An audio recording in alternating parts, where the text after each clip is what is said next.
Just going to read from Matthew 21, verses 1 to 9.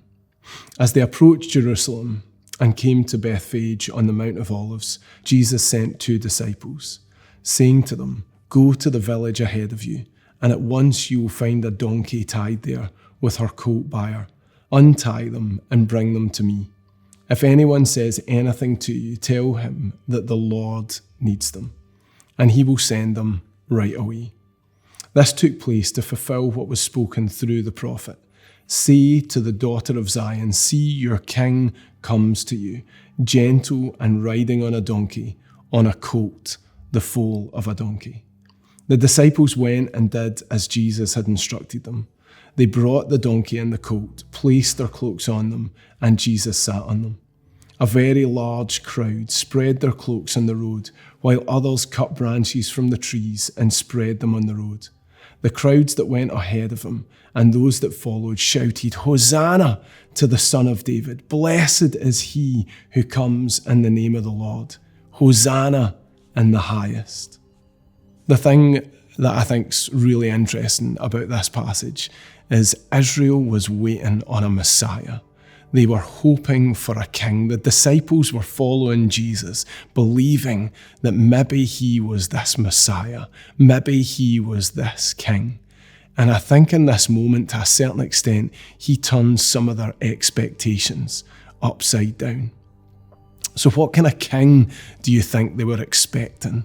I kind of picture whether it's William Wallace riding on a horse in front of troops, like motivating his armies, calling them into battle, or even Aragorn in Lord of the Rings getting ready to stampede out and take on all these orcs, brandishing a sword, charging out there as if like, yes, we can do this, we will bring destruction, we will conquer this kingdom. And I think that's the hope of some of the Israelite people in this moment, that this Jesus is going to come riding in to glory, riding in and rescue them. And here he arrives riding on a colt, on a donkey's child, right? And he rides into Jerusalem on a donkey. And maybe like they've got this picture. In verse 9 it says, "Hosanna to the Son of David." They are thinking about the Messiah as the Son of David. And who was King David?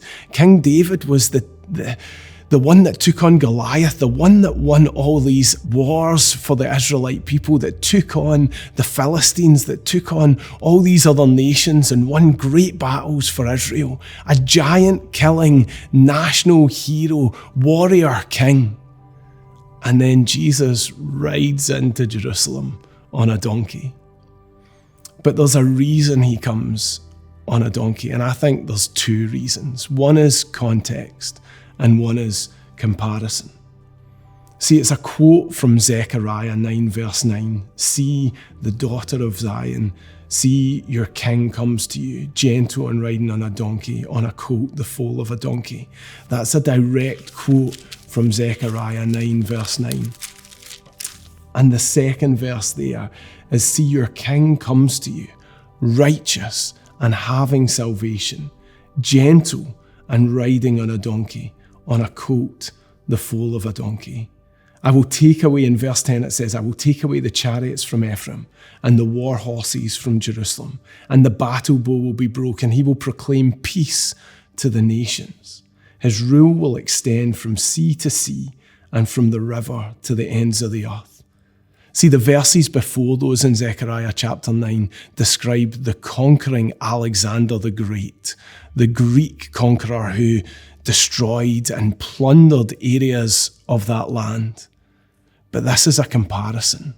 This is Jesus coming in peace. He's not coming to conquer. He's not coming to force his way into our lives. He's riding, and it says he is gentle and riding on a donkey. He is a humble king, a king who comes on a donkey, not a horse. And it says that he is righteous and having salvation. Our king is a king who carries a cross.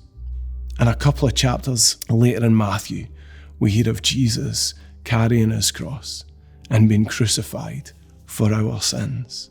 He didn't come brandishing a sword, ready to fight. He came to carry a cross. He wasn't here for a revolution. He was here for a resurrection as he arrived into Jerusalem. And it says in verse 9 that he was righteous and having salvation. Our King came to wear a crown of thorns, not a crown of gold. He wasn't about riches. He was about righteousness. It was his righteousness that allowed him to be the atoning sacrifice for our sins. He could go to that cross absolutely perfect and take our sins upon him so that we could be set free, so that we could be restored, so that we could have a relationship with the Father. He was a gentle king, he was a righteous king, and he was a saving king. And I love the fact that I get this picture, that it's not that he's powerless. He has all power over all creation. It's not that he's weak. It's that he's humble.